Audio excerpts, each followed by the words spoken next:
Një lajm ekskluziv që vjen pikërisht në kanalin tim madhështor.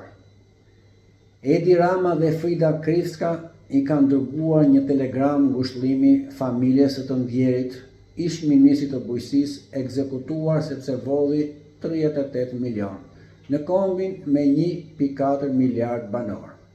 Ndërsa Frida Krivska dhe Edi Rama që vjedh të deklaruara 1.1 miliard euro vjedhje në vit, do t'i bëjnë letrat për azil politik.